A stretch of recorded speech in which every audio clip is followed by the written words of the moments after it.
Good morning. कैसे हैं आप सब? तो कैसे हो? बहुत मेहनत हो रहा है ना पढ़ाई करने में, बहुत कष्ट हो रही है, तकलीफ हो रही है पढ़ाई करने में।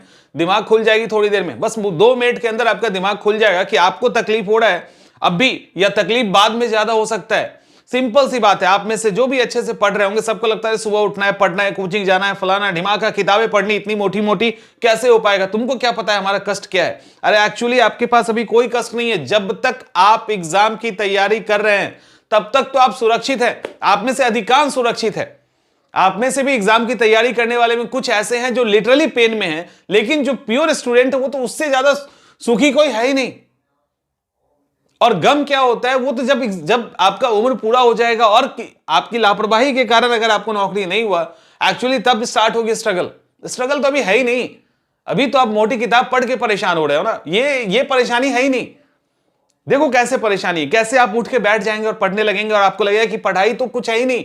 जो कष्ट हो सकता है, जिसको ये पढ़ाई अभी बचा सकता है। आप एक बार सोचिए कि एक इंजेक्शन अगर आपको लगाया जाए और आपके 50 बीमारी को ठीक कर दिया जाए, तो वो एक इंजेक्शन का दर्द अच्छा है या 50 बीमारी अच्छी है? सिंपल सा सोचो।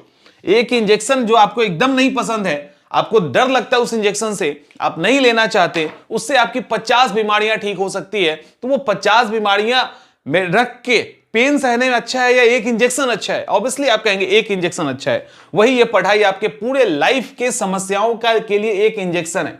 जो समस्याएं आर्थिक रूप से हो सकती है, सोशल रूप से हो सकती है, ठीक है, खासकर यही दोनों है, सामाजिक रूप से। हाँ, तो उसके अंदर ये एक छोटा सा पढ़ाई का इंजेक्शन डालोगे अपने में और सब चीजें ठीक हो जाएंगे। नहीं डालेंगे तो इतनी चीजों के साथ सफर करना होगा। तो आपको भी समझ में आता होगा कि सौदा यही वाला अच्छा है, सौदा यही अच्छा है। सिंपल सी बात है। अभी आप देख लो ना प्रैक्टिकली, आपको ये नहीं करना है कि जब नहीं होगा तब क्या होगा। अभी आपके साथ बहुत ऐसे होंगे जिनका नहीं हुआ, या आपकी पुरानी पीढ़ी, आपके साथ वाली पीढ़ी ऐसी कई होगी जिनका नहीं हुआ या जिनको ऐसा मौका नहीं मिला। आप सिंपल सा सोचिए, आप में से कई सीनियर जिनका नहीं हुआ आज स्ट्रगल कर रहे हैं, दर दर भटक रहे हैं। उनमें से कुछ अच्छे हो जाते हैं डेफिनेटली, इसमें कोई दो राय नहीं है, लेकिन मैक्सिमम दर दर भटक रहे हैं ना, नौकरी की तलाश में, बॉस की डांट खा रहे हैं, परेशान हैं, उसके बाद भी नौकरियां नहीं मिलती। इधर उधर बोलते हैं भैया कहीं लगा दो हम काम कर लेंगे। दुकान खोलते थे सुबह उठ के बिना मन का जाते, क्योंकि करना कुछ और था, कर कुछ और रहे हैं। अपनी मनचाही लड़की या लड़के से शादी नहीं हुई। प्रॉपर तरीके से जो सपना देखा था कि जब नौकरी होगी, सरकारी नौकरी, रुतबा होगा, ये होगा वो होगा, कुछ नहीं पूरा हो रहा है। फ्रस्ट्रेशन में लाइफ चल रहा है। समझ में आ रहा है? और जो डांट खा रहे हैं डेली ऑफिस जाके, वो अलग है। ऑफिस भी सबको नहीं मिल पाता है। तो आप सोचिए कि कितना कष्ट है। क्या आप में से आपके घर में ही ऐसे 50 लोग होंगे जिनकी नौकरियां नहीं हुई या जो नहीं करना चाहते थे, डेली के लाइफ में स्ट्रगल कर रहे हैं ना, डेली के लाइफ में स्ट्रगल कर रहे हैं। और दूसरी तरफ आप चले जाइए कहां, आप नॉर्मल ट्रेन में चले जाइए, जो सुबह सुबह की ट्रेन चलती है, जो ऑफिस टाइम में ट्रेन चलती है, पूरे इंडिया में अलग अलग जगहों पे चलती है। वहां पे देखना जो नौकरी करने जा रहे हैं, जिनका कोई टारगेट फिक्स नहीं है, सब कुछ बढ़िया है, जैसे सिर्फ नौकरी कर लेना है, तो उनके लिए स्ट्रगल लाइफ में क्या है? उनके लिए स्ट्रगल जो सामान्य तरीके का स्ट्रगल है वो क्या है? सुबह ट्रेन में बैठना या बस में बैठना और जाना। आप में से कुछ लोग जो पटना बिहार के होंगे उनको पता होगा कि लोग गया खूब जाते हैं।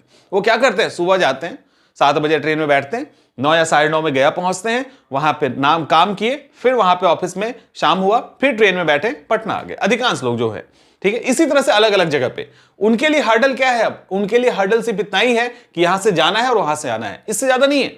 उनको उनकी सैलरी फिक्स है, सब कुछ ठीक है, सब कुछ ठीक है, आराम से बैठते हैं, गपशप मारते हुए जाते हैं और गपशप मारते हुए आते हैं। इसका मतलब ये नहीं है कि यही सब कुछ है, लेकिन आप तो ये चाहते हैं ना, आप तो चाहते हैं ना आपकी सरकारी नौकरी हो, आप तो चाहते हैं ना आईएएस बने, आईपीएस बने, एसडीएम बने, अलग अलग पोस्ट पे जाए। एक बार जो अभी सोच लीजिए, जो क्वालिफाई कर गया तो उसने कितनी समस्याओं को एक ही साथ दूर कर दिया। जिसको कोई पूछता नहीं था सोसाइटी में, जिसकी कोई इज्जत नहीं थी, आज उस पर बड़े बड़े लोग मिलने आ रहे हैं, बड़े बड़े ऑफर्स आ रहे हैं उसके पास। इसके पीछे क्या था? पढ़ाई का एक छोटा सा इंजेक्शन और सब कुछ ठीक हो गया। और अगर नहीं होता तो क्योंकि आपने इस बड़े एग्जाम की तैयारी की है, तो आपका मेंटल स्टेट भी कुछ ना कुछ वैसा ही हो जाता है। तो वैसी स्थिति में सर्वाइवल मुश्किल हो जाती है, बहुत कष्ट होता है, बहुत तकलीफ होती है। तो वो तकलीफ आपको अच्छा लगता है तो बढ़िया है, ठीक से नहीं पढ़ो। और वो तकलीफ नहीं लगता है तो ये मोटी किताबें तो कोई पेन ही नहीं करती, वो तो बैठ के आपको पढ़ना है। कोई पूछ रहा है आपसे कुछ? नहीं पूछ रहा ना। बैठ के आंसर लिखना है, बैठ के एस्से बनाना है, तो वो आपका अपना है समय, आपको मौका मिला है पढ़ने का, आप बैठ के पढ़िए, किसी के सामने ना गिड़गिड़ाना है ना कुछ करना है, और एक बार जब बन जाओगे तो फिर लाइफ सेट है। तो अब सोचिए कि जब नहीं होने के बाद के उतने कष्ट लेने हैं जो पूरे लाइफ में स्ट्रगल होगा आपका, या अभी साल 2 साल देके उस स्ट्रगल को समाप्त कर देना है। हाथ में आपके है ये ना, ये आपके हाथ में है कि आप क्या करना चाहते हैं। तो एक बार सोच लो कि टाइम बर्बाद करके अपने आगे के जीवन को पेन में डालना है, या अभी के टाइम को पढ़ाई पे सेक्रीफाइस करके, अगर पढ़ने का मन नहीं है तो सेक्रीफाइस कह सकते हैं, सेक्रीफाइस करके आगे के सारे समय को ठीक करना है। ये आप पे है, अब आप अच्छा से चूज कर सकते हैं, इतने समझदार तो आप हैं। मिलते हैं अगले वीडियो में।